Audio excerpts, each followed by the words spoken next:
Hey, we're up at the bar for this video to talk about leg tuck hand placement and also hand placements for various chin-ups and pull-ups. With the leg tuck, we have an alternating grip with the thumbs wrapped around the bar. Now your hands should be either stacked or up to a fist width apart, so a few inches apart.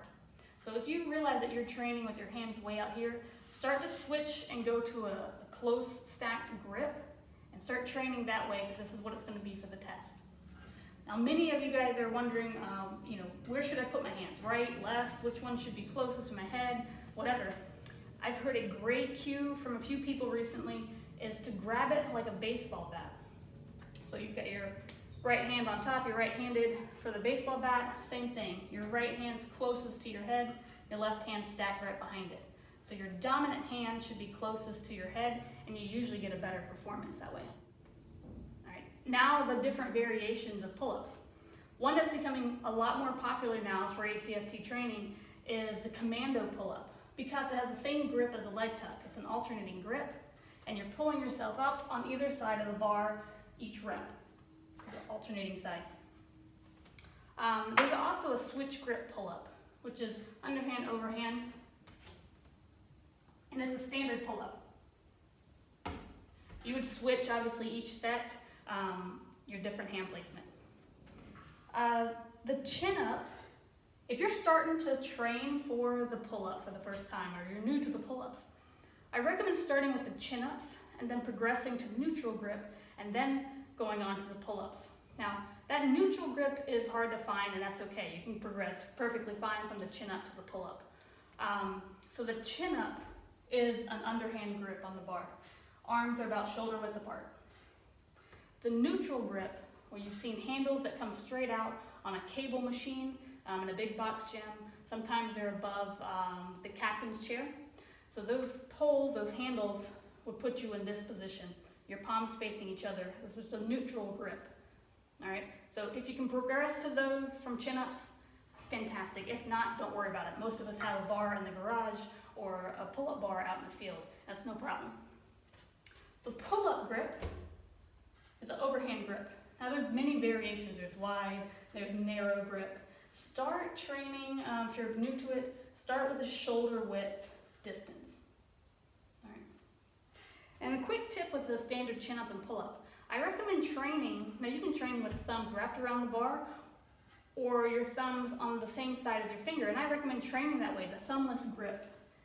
All right, here. Now, really simple, basic answer. You're able to recruit more back muscle, more lats, with just switching your thumbs to the other side.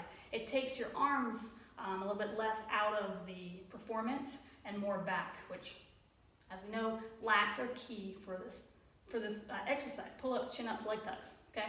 So the more lats involved, the better. So just by switching that thumb around and doing a pull-up and chin-up, you can get 1 or 2 extra reps. And if you're getting 1 or 2 extra reps in your training, then you're going to get stronger a little bit faster. Also with military, police officers, firefighters, this thumbless grip is also known as a tactical pull-up. And I highly recommend training these if you're already training pull-ups in your program and you're one of the 3 I just mentioned.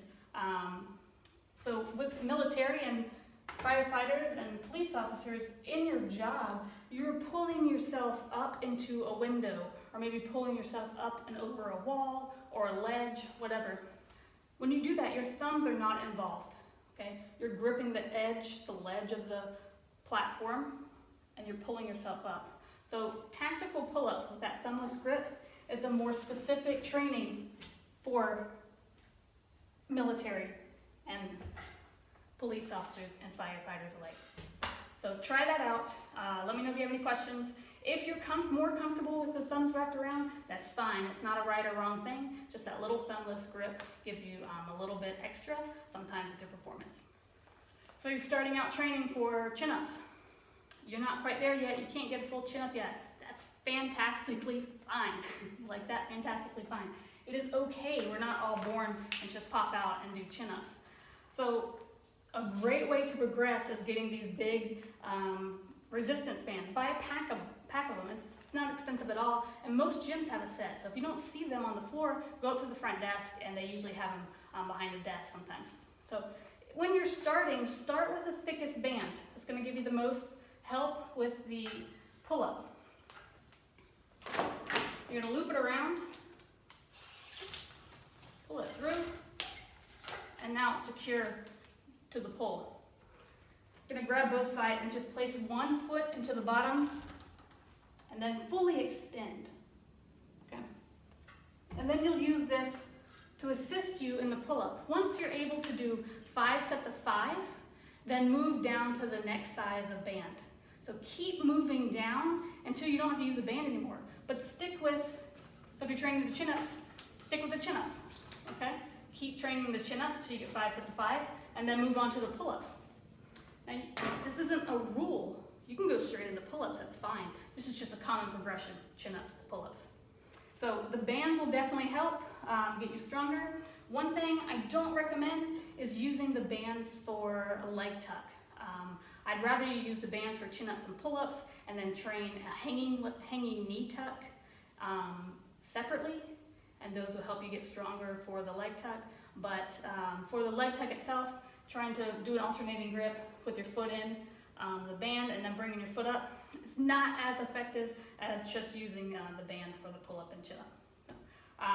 I'll post a little workout program for chin-ups to progress in your program. And if you have any questions, I'm going to say it 1,000 times, ask me. You can email me at goingdoingliving@gmail.com or send me a private message on Facebook, comment below, whatever you want, ask me.